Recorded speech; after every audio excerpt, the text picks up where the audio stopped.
Bonjour à tous, comme vous l'avez peut-être vu dans la précédente vidéo, je m'étais attardé sur la partie matérielle. Maintenant, on va regarder la partie logicielle. Donc pour ça, j'ai déjà allumé la tablette et vous allez vous rendre compte du problème majeur qu'elle a, c'est son écran qui est résistif et qui embête excessivement. Si on regarde à l'arrière, en fait, ici, il y a un emplacement pour un stylet et qui va vraiment être très utile pour utiliser la tablette. Sinon, au quotidien, c'est vraiment très difficile. Voici donc l'écran d'accueil qui est relativement bien fait et la surcouche très bien finie. Alors, je vais faire un petit tour. J'aime beaucoup ce widget pour la météo, qui est très joli. Là ensuite, vous en avez un autre qui affiche des photos et des notes. Je reviendrai plus en détail là-dessus. Vous retrouvez ensuite en bas, et c'est plutôt original, le bureau qui est séparé en catégories. Voilà, donc il y en a 5. Et en dernier, ici, l'accès au menu. Et pour chaque catégorie, vous avez 2 bureaux. Donc si on regarde, hop là, voilà, il y en a le second. Donc là, je vais vite fait vous passer tous les écrans avec les différents widgets. Par contre, vous remarquerez que c'est pas très fluide. Alors pourtant que elle pourrait s'en tirer davantage. Et je vais vous en montrer la preuve, parce que si on met un fond d'écran animé, alors est-ce que ça marche? Live Wallpaper, Nexus 7. Vous allez voir en fait, tac, que le fond d'écran lui ne bouge pas. Par contre, il y a un certain décalage entre le changement de bureau et vraiment du moins l'action et le changement, ce qui est plutôt dommage. Donc voici, on peut également passer d'un bureau à l'autre par ce biais-là. Allez. Donc voilà, je vous le montre. Vous remarquerez qu'en haut il y a l'heure et ces petites icônes qui sont vraiment très pratiques, car vous retrouvez ici l'état du Bluetooth. Alors si je clique dessus, normalement il y a la possibilité de l'activer ou pas. Donc si je fais juste ça, opening, immédiatement il va s'activer, ce qui est plutôt vraiment pratique. Ensuite vous retrouvez le Wi-Fi,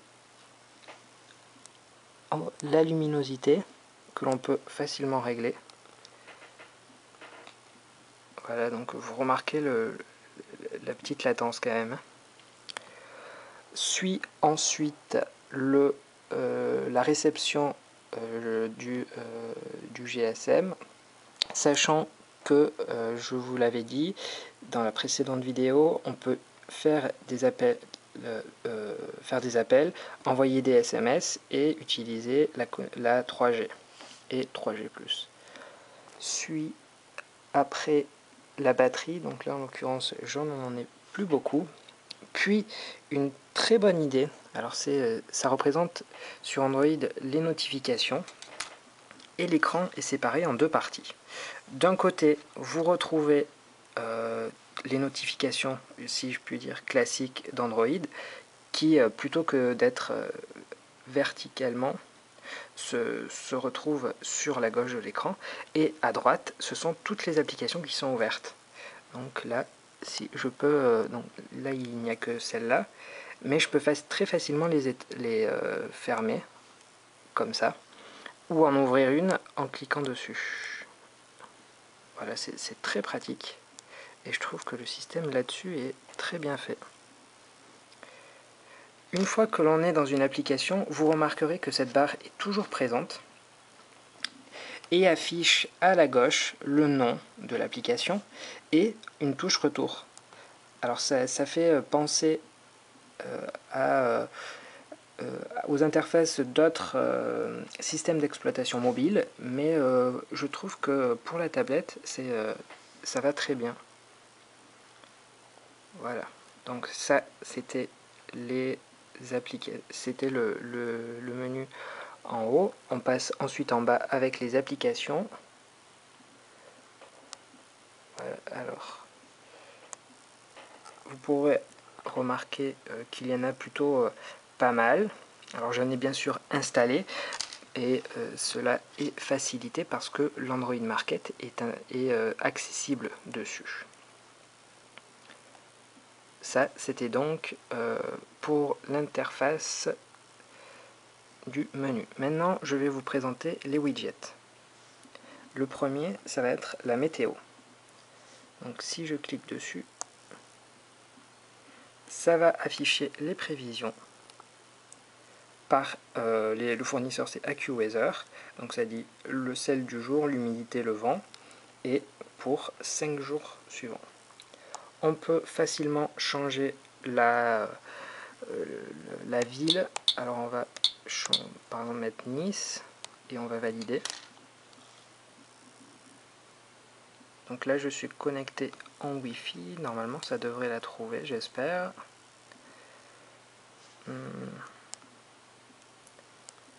Ça n'a pas envie, on dirait. Cherche une city. Je vais peut-être recommencer. City not found, d'accord. Bon. Alors ça a toujours marché jusqu'à présent et maintenant que je vais essayer, ça ne marche plus. Bizarre. Je vais peut-être essayer Paris, voilà, Paris c'est proposé. Et vous pouvez voir qu'actuellement il fait -2 et les différentes prévisions. En termes d'options, il n'y en a pas plus que la sélection de la ville parce que le menu en pressant le menu, la touche physique menu, il n'y a que le About qui s'affiche. Vient ensuite ce widget qui permet d'afficher plusieurs photos. Du moins non, pardon, qui affiche les photos présentes à la fois sur les différentes mémoires. Et c'est plutôt pratique et plutôt joli parce que si on remarque bien, comment on appelle ça, les photos se superposent et c'est plutôt bien fait. Vient ensuite les mémos. Alors ça c'est excessivement bien fait. Si vous arrivez à voir, c'est quelque chose que... Voilà, c'est un dessin que j'avais fait. Alors bon, certes, c'est du grand art, mais presque. Et vous voyez qu'il y avait donc une note dessinée ou écrite. Donc si je fais OK, voilà, il y en a d'autres. Et donc mes mémos peuvent soit être du texte, soit être des dessins. Alors je vais vous montrer des dessins parce que le texte c'est plutôt classique. Hop. Alors tout d'abord, vous pouvez voir qu'à gauche il y a 3 icônes. Excusez-moi pour le petit problème, mais la tablette n'avait plus de batterie, donc j'ai dû la redémarrer. Alors revenons là où nous en étions. Il y a donc 3 icônes en bas à gauche. Le premier permet de changer la couleur du fond avec ses couleurs. Alors par exemple, voilà, on va dire qu'on va la mettre en bleu. Ensuite, il y a un outil crayon avec plusieurs couleurs toujours. Donc là, je vais écrire quelque chose, par exemple.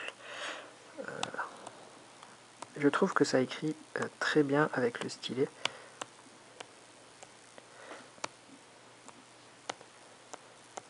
Par contre, vous pouvez noter la certaine latence. Voilà. Et ensuite, il y a l'outil gomme qui permet d'effacer le contenu.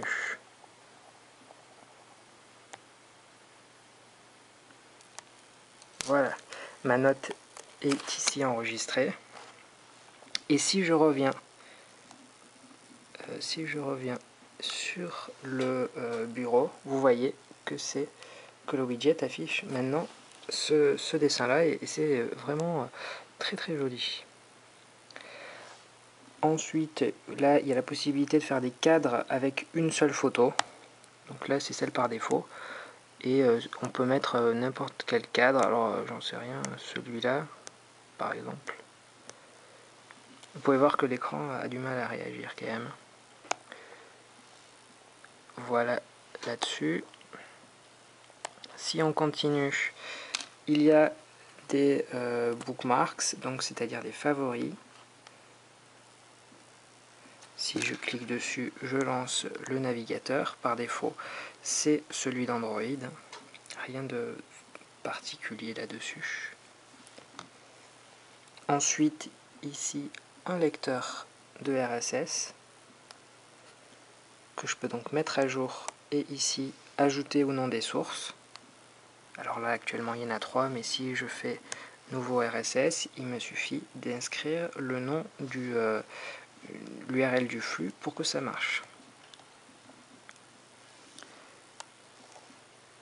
En continuant, ici, ce widget affiche toutes les vidéos, toutes les dernières vidéos qui sont sur la carte SD, et qui est vraiment joli à voir.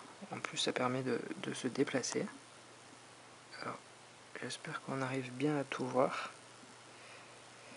Et à la droite, il y a un lecteur musical.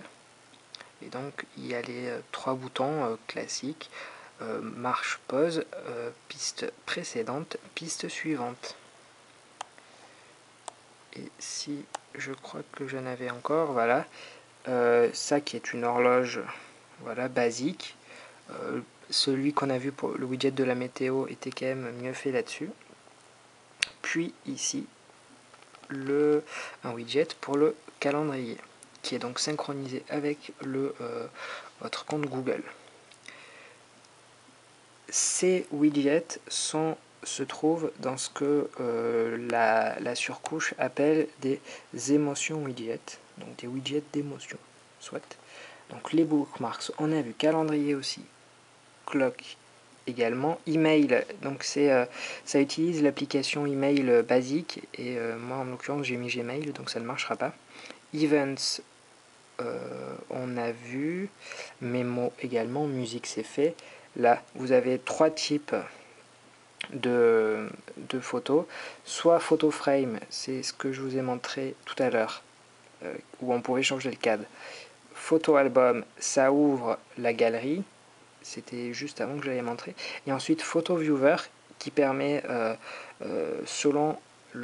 en sélectionnant les photos qu'on veut, d'ouvrir ensuite une galerie uniquement avec ces photos. Les deux autres, vous les avez déjà vus, les RSS, la vidéo et la météo. Concernant la configuration de cette surcouche, c'est les seuls éléments qui sont modifiables. Tout le reste, il n'y a rien. Et c'est plutôt dommage. Il y a juste là la petite icône Rearrange. Et si je clique dessus, ça va remettre le bureau par défaut. Donc, je vais le laisser faire. Et voilà. Donc j'avais pas rajouté grand chose comme widget. Mais voilà, c'est juste remettre les emplacements des widgets. Ça change pas les fonds d'écran par exemple. Et vous voyez que là il y en a de très jolis, et sur un écran de cette taille je trouve que ça rend plutôt bien. Mais voilà, le rendu prend quand même tout de même un peu de temps. Voilà, c'était donc la présentation de la surcouche faite par Hawaii, ou Hawaii, je sais pas comment on dit, qui est plutôt très jolie.